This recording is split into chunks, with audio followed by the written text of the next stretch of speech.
Hey, welcome back to DieCash Cars. So guys, I have to admit, I made an impulsive purchase and it's going to net me a loss, which I haven't had in quite some time. You guys know I always talk about the success that I have within the Hot Wheels collecting space. Well, I'm human just like everyone else, and I'm sure everybody can relate to this, but this box is going to net me a loss, and I'll go through and explain the reasons why I bought it, but also why this isn't gonna net me the kind of positive gains that I want, at least not in the near term here.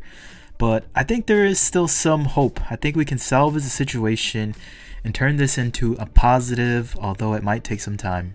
So in my defense, my area has just been very dry as of late. So when I saw these new 20 packs get put on the shelf, I mean, again, just an impulse buy. I saw this green GR Supra, and I mean, I was pretty much hooked just by seeing that, because it's the first time I've seen that exclusive, and I knew I definitely wanted to get one. Thinking back on it, I probably should have just waited for the A90 to show up in a 9-pack, which I'm sure it will, and when it does, I'm gonna kick myself, because then I wouldn't have spent $20 for 20 cars that I really don't want, minus that GR Supra. Some other cool cars in this box. I mean, you got that recolored Studebaker, which is basically the same deco as the Supra from last year.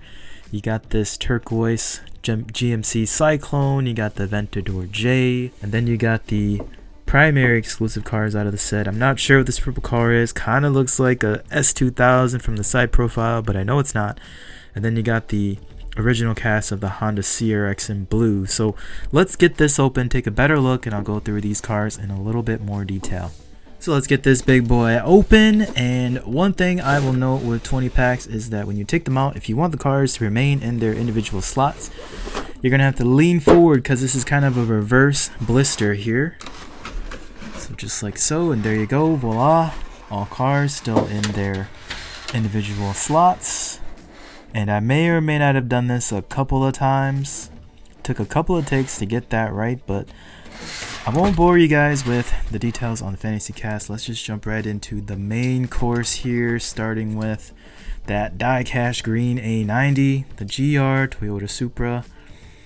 And man, this thing just looks good, and I love what Hot Wheels is doing with these multi-pack exclusives, basically giving us tempo work that we're all familiar with, but then just recoloring the overall body.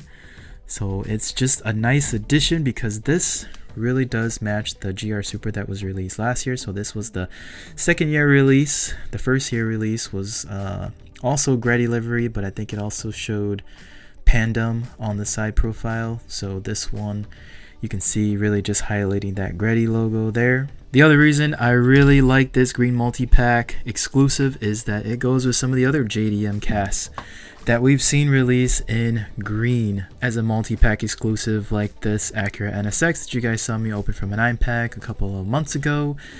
And then this, I believe, was a multi-pack exclusive from 2022. So this is a 370Z.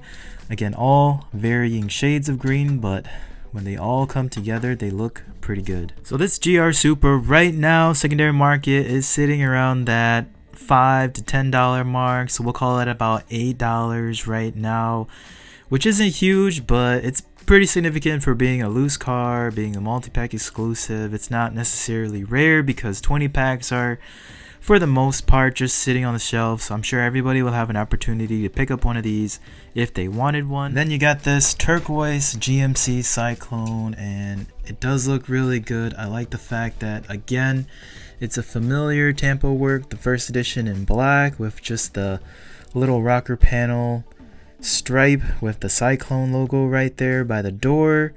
I basically just carried it over to this, but just recolored it in this nice turquoise, and I am a fan of this color. It does look pretty good on this truck. I don't know how realistic it is. I'm sure somebody's done this as far as customizing their truck, But needless to say, as a multi-pack exclusive, it does look pretty nice, and the fans and the collectors definitely agree.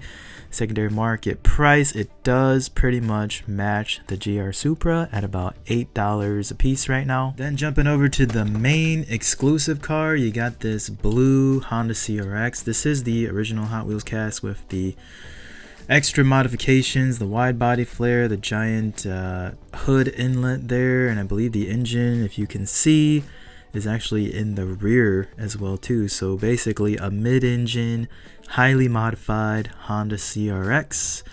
I know this was pretty popular, but then they released the more OEM CRX, and this casting basically just fell to the back burner. But nonetheless, here we have it in a blue multi-pack exclusive. It was released earlier this year in a red version, and I'm actually going to base my secondary market value on this car more so based on the red, just because there's not a lot of sold listings for this blue version right now. But I would say fair value secondary market is around that $2 to $3 price point. And keeping the theme of cool recolors, you got this Lamborghini Aventador J in this very pearlescent baby blue color, very metallic as well too. Looks pretty good.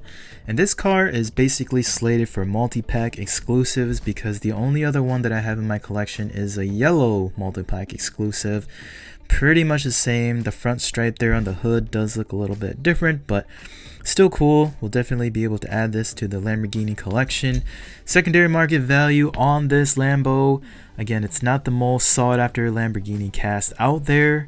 Me personally, I would rather have the coupe than this roadster version, but right now this casting sits at about that $4 to $5 mark. And the last noteworthy exclusive out of this 20 pack, it's this dark turquoise 63 Studebaker, similar in deco to what we saw last year 2022 when it was a Super Treasure Hunt. So there's that. If you have the Super, this would be a fine addition to it. Does look pretty good, although we all know this isn't everybody's favorite truck. It's not an 83 Silverado, it's not a Datsun 620, but still a cool truck in its own right. Secondary market right now, this exclusive, it's sitting at around that $2 to $3 price point, so really nothing to write home about. So there you have the 5 main highlights out of this 20 pack. And again, everybody's 20 pack is going to vary, because as we know, the cars are never consistent in these multi packs. So if you go through and just look at the value of the cars, again, to recap, it's about $8 a piece for the Supra and the Syclone. Then you got about $2 on the Studebaker, about $4 on the Aventador J, and then another $2 for the CRX. So at a grand total of about $24, $25, you could say that I came out a little bit on top given my original investment of $20 for the 20 pack. But let's be perfectly honest, guys. These 3 casts right here aren't going to be very sought after, and I can't imagine it would be very easy to sell them on the secondary market. That really just leaves these 2 cars right here at about $16, which is why I started off this video saying that I fell into a little bit of a trap where I lost on my original investment. But there is still hope that even though these cars don't have significant secondary market value at the moment, I think the long-term play on these cars has a lot of potential, just given the popularity of these castings, starting with the A90, the GR Toyota Supra. I am basing this off of the popularity that we saw with the one other exclusive that we saw with this casting, the GameStop exclusive black Pandem Toyota Supra. Right now, secondary market sits in that $10 to $15 price point. So what's to say that this multi-pack exclusive can't hit those heights from a value standpoint? Not to mention, this is the successor to the Mark IV Toyota Supra, and we all know how popular that car is in real life as well as in diecast form. Then you got this GMC Syclone. Ever since it's been released, it's always been a popular cast, and if you compare this multi-pack exclusive to other exclusives out there, like the Zamac that came out in 2021, this is currently sitting on the secondary market at around $10 to $15 as well. So what's to say this GMC Syclone in this really nice looking turquoise can't hit those heights as well? And I'm going to bring back the CRX casting for a little bit of redemption here. This was probably the lowest secondary market value right now at around that $2 to $3 price point of all these exclusives we talked about. But the latest sale of this CRX multi-pack exclusive from 2017-2018 right now is sitting in that $10 mark. Even in the last week here, we've seen this cast sell for upwards of $26 on eBay. And I don't know if that was a fluke, but it was definitely a bid sale. So there's definitely some interest in this cast and this release. So what's to say this blue CRX can't reach those heights, even a fraction of that, even if it was $7 to $8 someday in the future? That would be a nice return on investment. So that's the hope for this 20 pack for me, is that each one of these cars will hit that $10 to $15 range. Best case scenario, my $20 turns into $45. That's more than 100% returns, and it's all for fun, guys. Again, I'm not putting my life savings on any of this. But while I'm collecting these cars, while they're sitting pretty inside of all my display cases, I can hang my hat on the fact that I bought them for a retail price. I can watch the secondary market values and just see if my hypothesis comes true. Well, that's what I got for you guys today. Like and subscribe, and I'll see you guys next time on DieCash Cars.